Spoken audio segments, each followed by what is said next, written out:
Let's imagine for a moment we had the option to redesign human civilization from the ground up. What if, hypothetically speaking, we discovered an exact replica of the planet Earth, and the only difference between this new planet and our current one is that human evolution had not occurred. It was an open palette. No countries, no cities, no pollution, no Republicans, just a pristine, open environment. So, what would we do? Well, first we need a goal, right? And it's safe to say that goal would be to survive. And not to just survive, but to do so in an optimized, healthy, prosperous way. Most people indeed desire to live, and they would prefer to do so without suffering. Therefore, the basis of this civilization needs to be as supportive and hence sustainable for human life as possible, taking into account the material needs of all the world's people while trying to remove anything that could hurt us in the long run. That goal of, say, maximum sustainability understood, the next question regards our method. What kind of approach do we take? Well, let's see. Last I checked, politics was the method of social operation on Earth. So what do the doctrines of the Republicans, liberals, conservatives, or socialists have to say about societal design? Not a damn thing. Okay, then what about religion? Surely the great creator had to have left some blueprint somewhere. No, nothing I can find. Okay then, so what's left? It appears something called science. Science is unique in that its methods demand not only that the ideas proposed be tested and replicated, but everything science comes up with is also inherently falsifiable. In other words, unlike religion and politics, science has no ego, and everything it suggests accepts the possibility of being proven wrong eventually. It holds on to nothing and evolves constantly. Well, that sounds natural enough to me. So then, based on the current state of scientific knowledge in the early 21st century, along with our goal of maximum sustainability for the human population, how do we begin the actual process of construction? Well, the first question to ask, what do we need to survive? The answer, of course, are planetary resources. Whether it is the water we drink, the energy we use, the raw materials we utilize to create tools and shelter, the planet hosts an inventory of resources, many of which are demanded for our survival. So, given that reality, it then becomes critical to figure out what we have and where it is. This means we need to conduct a survey. We simply locate and identify every physical resource on the planet we can, along with the amount available at each location, from the deposits of copper to the most potent locations for wind farms to produce energy, to the natural freshwater springs, to an assessment of the amount of fish in the ocean, to the most prime arable land for food cultivation, etc. But since we humans are going to be consuming these resources over time, we then realize that not only do we need to locate and identify, we also need to track. We need to make sure we don't run out of any of this stuff. That would be bad. And this means not only tracking our rates of use, but the rates of earthly regeneration as well, such as how long it takes for, say, a tree to grow or a spring to replenish. This is called dynamic equilibrium. In other words, if we use up trees faster than they can be grown back, we have a serious problem, for it is unsustainable. So then, how do we track this inventory, especially when we recognize that all of this stuff is scattered everywhere? We have large mineral mines in what we call Africa, energy concentrations in the Middle East, huge tidal power possibilities on the Atlantic coast of North America, the largest supply of fresh water in Brazil, etc. Well, once again, good old science has a suggestion. It's called systems theory. Systems theory recognizes that the fabric of the natural world, from human biology to the earthly biosphere to the gravitational pull of the solar system itself, is one huge synergistically connected system, fully interlinked. Just as human cells connect to form our organs, and the organs connect to form our bodies, and since our bodies cannot live without the earthly resources of food, air, and water, we are intrinsically connected to the earth, and so on. So, as nature suggests, we take all of this inventory and tracking data and create a system to manage it. a global resource management system, in fact, to account for every relevant resource on the planet. There is simply no logical alternative if our goal as a species is survival in the long run. We have to keep track as a whole. That understood, we can now consider production. How do we use all this stuff? What will our process of production be, and what do we need to consider to make sure it is as optimized as possible to maximize our sustainability? Well, the first thing that jumps right out at us is the fact that we need to constantly try and preserve. The planet's resources are essentially finite, so it is important that we be strategic. Strategic preservation is key. The second thing we recognize is that some resources are really not as good as others in their performance. In fact, some of this stuff, when put into use, has a terrible effect on the environment, which invariably hinders our own health. For example, oil and fossil fuels, no matter how you cut it, release some pretty destructive agents into the environment. Therefore, it is critical we do our best to use such things only when we really have to, if at all. Fortunately for us, we see a ton of solar, wind, tidal, wave, heat differential, and geothermal possibilities for energy production, so we can strategize objectively about what we use and where to avoid what could be called negative retroactions, or anything that results from production or use that damages the environment and hence ourselves. We will call this strategic safety to couple in with our strategic preservation. But production strategies do not stop there. We are going to need an efficiency strategy for the actual mechanics of production itself. And what we find is that there are roughly 3 specific protocols we must adhere to. 1. Every good we produce must be designed to last as long as possible. Naturally, the more things break down, the more resources we are going to need to replace them, and the more waste produced. 2. When things do break down or are no longer usable for whatever reason, it is critical that we harvest or recycle as much as we possibly can. So the production design must take this into account directly at the very earliest stages. 3. Quickly evolving technologies, such as electronics, which are subject to the fastest rates of technological obsolescence, would need to be designed to foreshadow and accommodate physical updates. The last thing we want to do is throw away an entire computer system just because it has only one broken part or is outdated. So we simply design the components to be easily updated, part by part, standardized and universally interchangeable, foreshadowed by the current trend of technological change. And when we realize that the mechanisms of strategic preservation, strategic safety, and strategic efficiency are purely technical considerations, devoid of any human opinion or bias, we simply program these strategies into a computer which can weigh and calculate all the relevant variables, allowing us to always arrive at the absolute best method for sustainable production based on current understandings. And while that might sound complex, all it is a glorified calculator. Not to mention, such multivariate decision-making and monitoring systems are already used across the world today for isolated purposes. It is simply a process of scaling it out. So, now we not only have our resource management system, but also a production management system, both of which are easily computer automated to maximize efficiency, preservation, and safety. The informational reality is that the human mind, or even a group of humans, cannot track what needs to be tracked. It must be done by computers, and it can be. And this brings us to the next level, distribution. What sustainability strategies make sense here?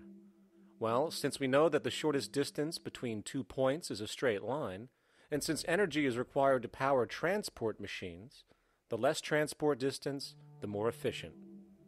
Producing goods in one continent and shipping them over to another only makes sense if the goods in question simply cannot be produced in the target area. Otherwise, it is nothing but wasteful. We must localize production so distribution is simple, fast, and requires the least amount of energy. We'll call this the proximity strategy. which simply means we reduce the travel of goods as much as possible, whether raw materials or finished consumer products. Of course, it might also be important to know what goods we are transporting and why, and this falls under the category of demand. And demand is simply what people need to be healthy and to have a high quality of life.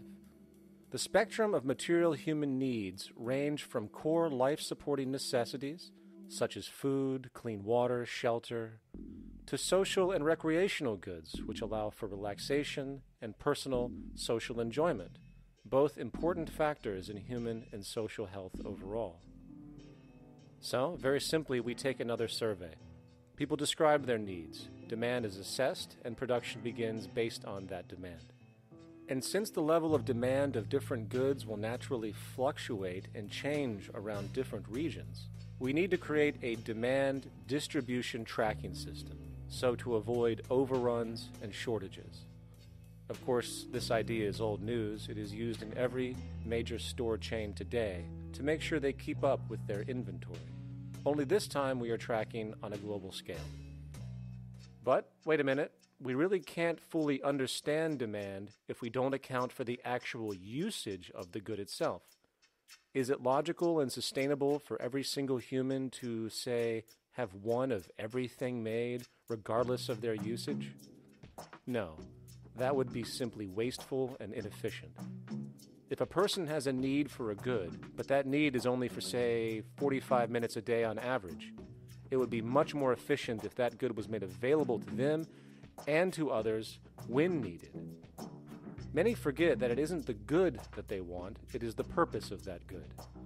When we realize that the good itself is only as important as its utility, we see that external restriction, or what we might call today ownership, is extremely wasteful and environmentally illogical in a fundamental economic sense. So, we need to devise a strategy called strategic access. This would be the foundation of our demand distribution tracking system, which makes sure we can meet the demand of the population's needs for access of whatever they need when they need it. And as far as physically obtaining the goods, centralized and regional access centers all make sense for the most part, placed in close proximity to the population, and a person would simply come in, take the item, use it, and when finished, return it when it is no longer needed. Sort of how a library works today. In fact, these centers could not only exist in the community in the way we see local stores today, but specialized access centers would exist in specific areas where often certain goods are utilized, saving more energy with less repeat transport. And once this demand tracking system is in order, it is tied into our production management system, and of course into our resource management system, hence creating a unified, dynamically updating, global economic management machine that simply makes sure we remain sustainable, starting with securing the integrity of our finite resources, moving to make sure we only create the best, most strategic goods possible, while distributing everything in the most intelligent and efficient way. And the unique result of this preservation-based approach, which is intuitively counter to many, is that this logical, ground-up, empirical process of preservation and efficiency, which can only define true human sustainability on this planet, would likely enable something never before seen in human history. Access abundance, not just for a percentage of the global population, but the entire civilization. This economic model, as was just generalized, this responsible systems approach to total Earth resource management and processes, designed again to do nothing less than take care of humanity as a whole in the most efficient and sustainable way, could be termed a resource-based economy. The idea was defined in the 1970s by structural engineer Jacques Fresco. He understood back then that society was on a collision course with nature and itself, unsustainable on every level, and if things didn't change, we would destroy ourselves one way or another. All these things you're saying, Jacques, could they be built with what we know today, or are some of these things, are you guessing based on what we know today? No. All of these things can be built with what we know today. It would take 10 years to change the surface of the earth, to rebuild the world into a second Garden of Eden. The choice lies with you. The stupidity of a nuclear arms race, the development of weapons, trying to solve your problems politically by electing this political party or that political party, that all politics is immersed in corruption. Let me say it again. Communism, socialism, fascism, the Democrats, the liberals, we want to absorb human beings. All organizations that believe in a better life for man, there are no Negro problems or Polish problems or Jewish problems or Greek problems or women's problems. They're human problems. I'm not afraid of anybody. I don't work for anyone. No one can discharge me. I have no boss. I am afraid to live in the society we live in today. Our society cannot be maintained by this type of incompetency. It was great, the free enterprise system, about 35 years ago. That was the last of its usefulness. Now we've got to change our way of thinking or perish. The horror movies of the future will be our society, the way it didn't work. And politics would be part of a horror movie. Lots of people today use the term cold science because they're analytical. And they don't even know what analytical means. Science means closer approximations of the way the world really works. So it's telling the truth, is what it is. A scientist doesn't try to get along with people. They tell them what their findings are. They have to question all things. And if some scientist comes up with an experiment that shows certain materials have certain strength, other scientists have to be able to duplicate that experiment and come up with the same results. Even if a scientist feels that an airplane wing, due to mathematics or calculations, can hold up a given amount of weight, they still pile sandbags on it to see when it breaks. And they say, you know, my calculations are right, or they're not correct. I love that system because it's free of bias and free of thinking that math can solve all the problems. You have to put your math to test also. I think that every system that can be put to test should be put to test, and that all decisions should be based upon research. A resource-based economy is simply the scientific method applied to social concern, an approach utterly absent in the world today. Society is a technical invention, and the most efficient methods of optimized human health, physical production, distribution, city infrastructure, and the like reside in the field of science and technology, not politics or monetary economics. It operates in the same systematic way as, say, an airplane, and there is no Republican or liberal way to build an airplane. Likewise, nature itself is the physical referent we use to prove our science, and it is a set system, emerging only from our increased understanding of it. In fact, it has no regard for what you subjectively think or believe to be true. Rather, it gives you an option. You can learn and fall in line with its natural laws and conduct yourself accordingly, invariably creating good health and sustainability, or you can go against the current to no avail. It doesn't matter how much you believe you can just stand up right now and walk on the wall next to you. The law of gravity will not allow it. If you do not eat, you will die. If you are not touched as an infant, you will die. As harsh as it may sound, nature is a dictatorship, and we can either listen to it and come in harmony with it, or suffer the inevitable adverse consequences.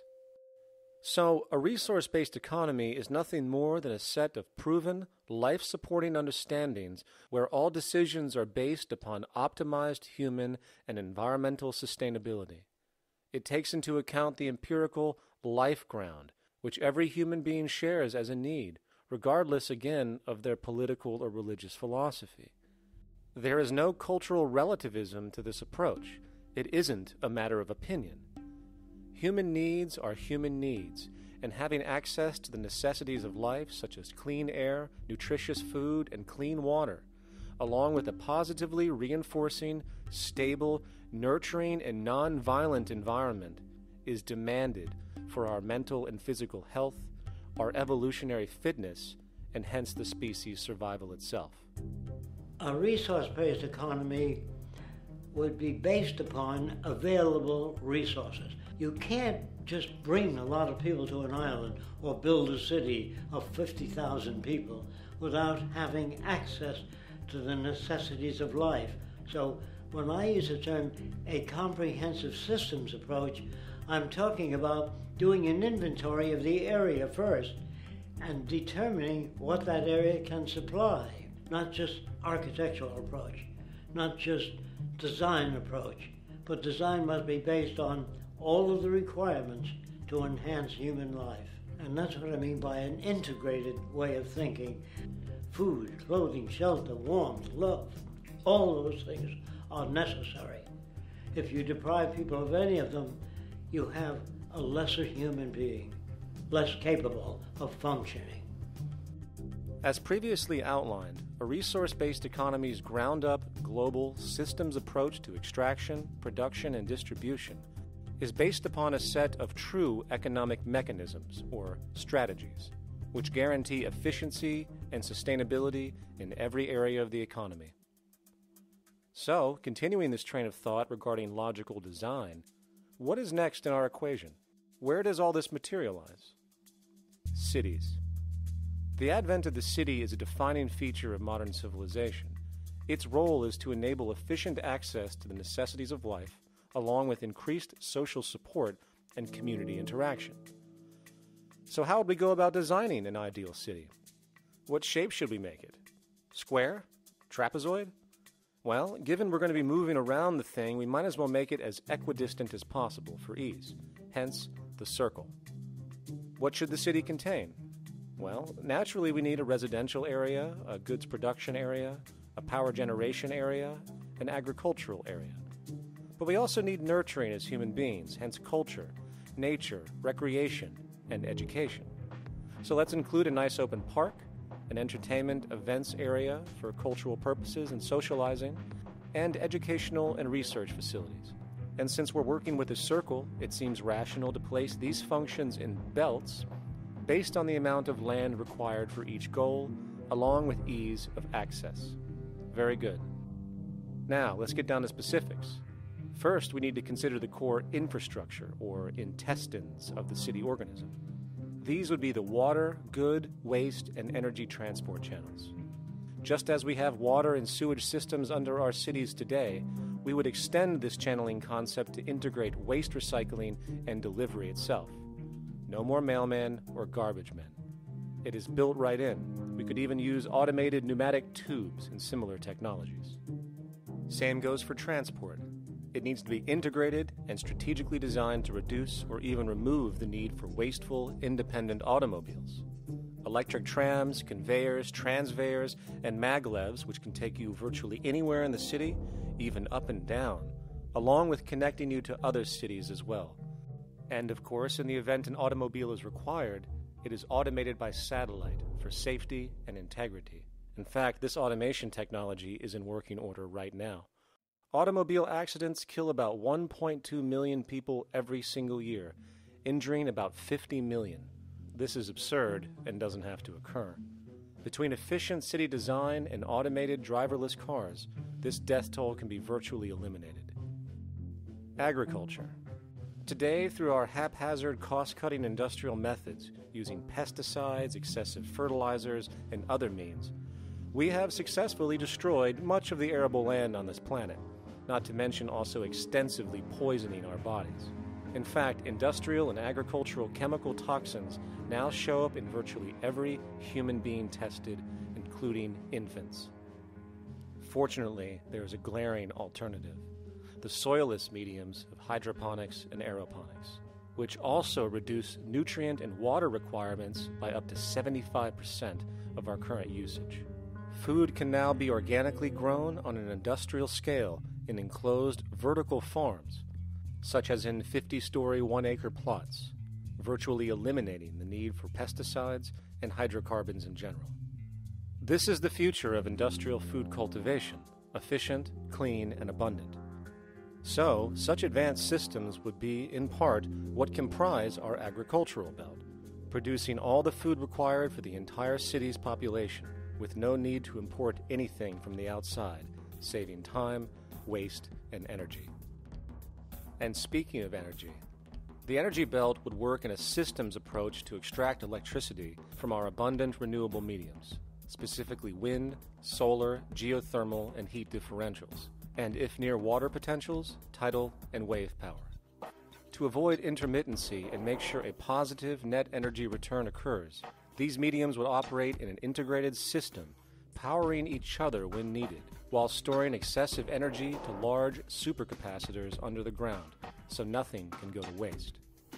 And not only does the city power itself, particular structures will also power independently and generate electricity through photovoltaic paints, structural pressure transducers, the thermocouple effect, and other current but underutilized technologies. But of course, this begs the question, how does this technology and goods in general get created in the first place? This brings us to production. The industrial belt, apart from having hospitals and the like, would be the hub of factory production. Completely localized overall, it would of course obtain raw materials by way of the global resource management system just discussed, with demand being generated by the population of the city itself. As far as the mechanics of production, we need to discuss a new, powerful phenomenon which was sparked very recently in human history and is on pace to changing everything. It's called mechanization, or the automation of labor. Well, if you look around you, you'll notice that almost everything that we use today is built automatically. Your shoes, your clothes, your home appliances, your car, and so on, they are all built by machines in an automatic way. Can we say that the society has not been influenced by these major technological advancements? Of course not. These systems really dictate new structures and new needs, and they make a lot of other things obsolete. So we've been going up in the development and use of technology in an exponential way. So definitely automation is going to continue. You cannot stop technologies that just make sense. Labor automation through technology is at the bottom of every major social transformation in human history. From the agricultural revolution and the invention of the plow, to the industrial revolution and the invention of the powered machine, to the information age we live in now through essentially the invention of advanced electronics and computers. And with regard to advanced production methods today, mechanization is now evolving on its own, moving away from the traditional method of assembling component parts into a configuration into an advanced method of creating entire products in one single process.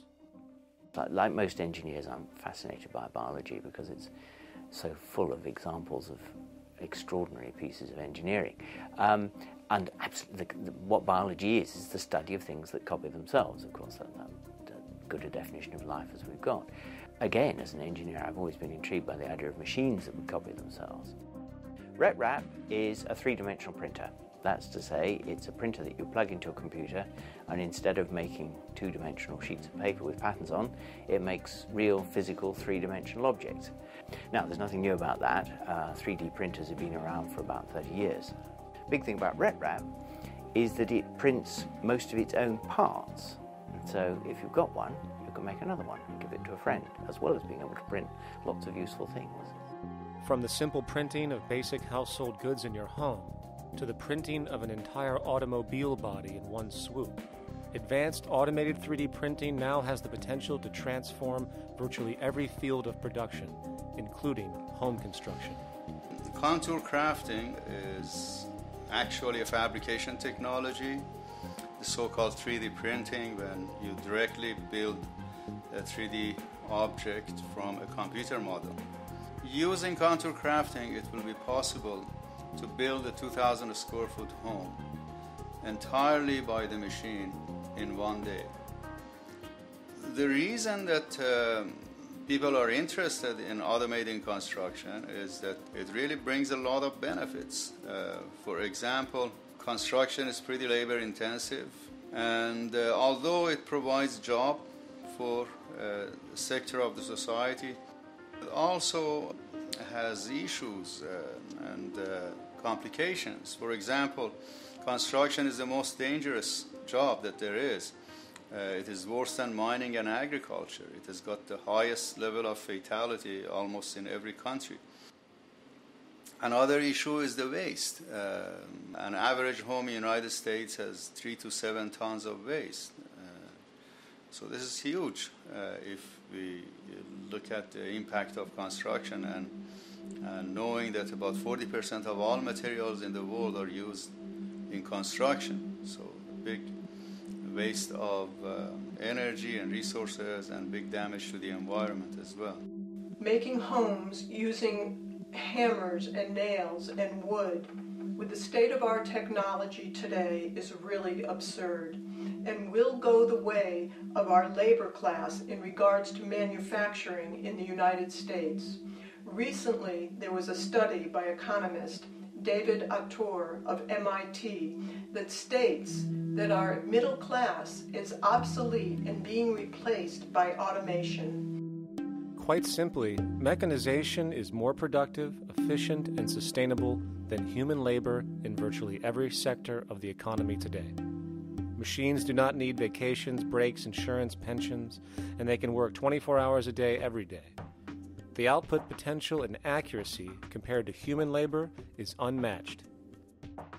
The bottom line, repetitive human labor is becoming obsolete and impractical across the world, and the unemployment you see around you today is fundamentally the result of this evolution of efficiency in technology. For years, market economists have dismissed this growing pattern, which could be called technological unemployment, because of the fact that new sectors always seem to emerge to reabsorb the displaced workers. Today, the service sector is the only real hub left and currently employs over 80% of the American workforce, with most industrialized countries maintaining a similar proportion. However, this sector is now being challenged increasingly by automated kiosks, automated restaurants, and even automated stores. Economists today are finally acknowledging what they have been denying for years. Not only is technological unemployment exacerbating the current labor crisis we see across the world due to the global economic downturn, but the more the recession deepens, the faster the industries are mechanizing. The catch, which is not realized, is that the faster they mechanize to save money, the more they displace people, the more they reduce public purchasing power. This means that while the corporation can produce everything more cheaply, fewer and fewer people will actually have money to buy anything, regardless of how cheap they become. The bottom line is that the labor for income game is slowly coming to an end. In fact, if you take a moment to reflect on the jobs which are in existence today, which automation could take over right now if applied, 75% of the global workforce could be replaced by mechanization tomorrow. And this is why, in a resource-based economy, there is no monetary market system, no money at all, for there is no need. A resource-based economy recognizes the efficiency of mechanization and accepts it for what it offers. It doesn't fight it like we do today. Why? Because it is irresponsible not to, given any interest in efficiency and sustainability. And this brings us back to our city system. In the center is the Central Dome, which not only houses the educational facilities and transportation hub, it also hosts the mainframe that runs the city's technical operations. The city is, in fact, one big automated machine. It has sensors in all technical belts to track the progress of agriculture, energy gathering, production, distribution, and the like. Now, would people be needed to oversee these operations in the event of a malfunction or the like? Most probably yes, but that number would decrease over time as improvements continue. However, as of today, maybe 3% of the city population would be needed for this job when you break it down. And I can assure you that in an economic system which is actually designed to take care of you and secure your well-being, without you having to submit to a private dictatorship on a daily basis, usually to a job that is either technically unnecessary or socially pointless, while often struggling with debt that doesn't exist just to make ends meet. I guarantee you people will volunteer their time left and right to maintain and improve a system that actually takes care of them. And coupled with this issue of incentive comes the common assumption that if there isn't some external pressure for one to work for a living, people will just sit around, do nothing, and turn into fat, lazy blobs. This is nonsense. The labor system we have today is in fact the generator of laziness, not a resolver of it. If you think back to when you were a child, full of life, interested in new things to understand, likely creating and exploring, but as time went on, the system pushed you into the focus of figuring out how to make money. And from early education to study at a university, you are narrowed, only to emerge as a creature which serves as a cog in a wheel in a model that sends all the fruits to the upper 1%. Scientific studies have now shown that people are, in fact, not motivated by monetary reward when it comes to ingenuity and creation. The creation itself is the reward. Money, in fact, appears only to serve as an incentive for repetitive, mundane actions, a role we have just now shown can be replaced by machine. So when it comes to innovation, the actual use of the human mind, the monetary incentive has proven to be a hindrance, interfering and detracting from creative thought. And this might explain why Nikola Tesla, the Wright brothers, and other inventors who contributed massively to our current world never showed a monetary incentive to do so. Money is, in fact, a false incentive and causes 100 times more distortion than it does contribution. Good morning, class. Please settle down. The first thing I would like to do is go around the room and ask what everyone would like to be when they grow up. Who'd like to go first? Okay, how about you, Sarah? When I grow up, I want to work at McDonald's like my mom. Oh, family tradition, eh? How about you, Linda? When I grow up, I'm going to be a prostitute on the streets of New York City. Oh, glamour girl, huh? Very ambitious. How about you, Tommy? When I grow up, I'm going to be a rich, elitist businessman who works on Wall Street and profits off of the collapse of foreign economies. Enterprising, and great to see some multicultural interest. As stated before, a resource-based economy applies the scientific method to social concern, and this isn't limited to simply technical efficiency.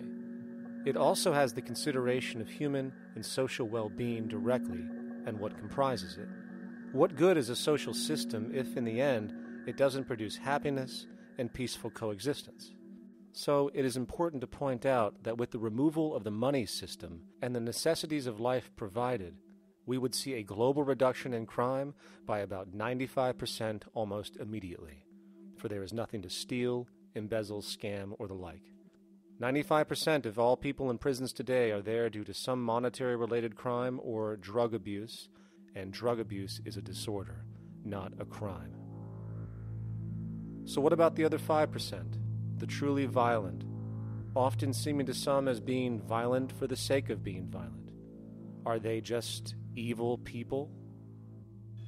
The reason that I frankly think it's a waste of time to engage in moral value judgments about people's violence is because it doesn't advance by one iota our understanding of either the causes or the prevention of the violent behavior. People sometimes ask if I believe in forgiving criminals. My answer to that is, no, I don't believe in forgiveness any more than I believe in condemnation. It's only if we as a society can take the same attitude of treating violence as a problem in public health and preventive medicine rather than as a moral evil. It's only when we make that change in our own attitudes and assumptions and values that we will actually succeed in reducing the level of violence rather than stimulating it, which is what we do now. The more justice you seek, the more hurt you become, because there's no such thing as justice. There is whatever there is out there. That's it. In other words, if people are conditioned to be racist and bigots, if they're brought up in an environment that advocates that, why do you blame the person for it?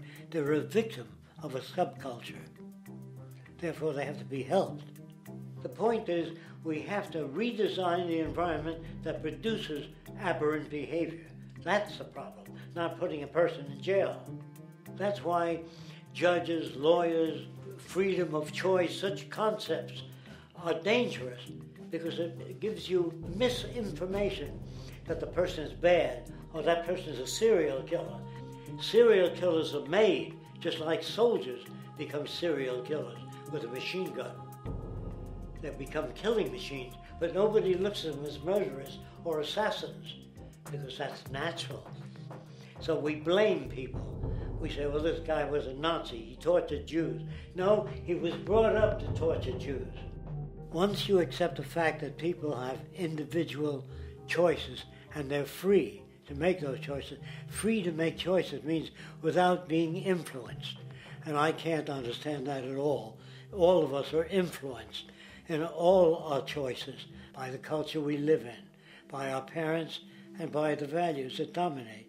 So we're influenced. So there can't be free choices. What's the greatest country in the world? The true answer, I haven't been all over the world, and I don't know enough about different cultures to answer that question. I don't know anybody that speaks that way. They say, it's good old USA, the greatest country in the world. There's no survey. Have you been to India? No. Have you been to England? No. Have you been to France? No. What do you make your assumptions on? They can't answer. They get mad at you. They say, well, goddamn it, who the hell are you to tell me what to think? You know, don't forget, you're dealing with aberrated people. They're not responsible for their answers. They're victims of culture. That means they've been influenced by their culture.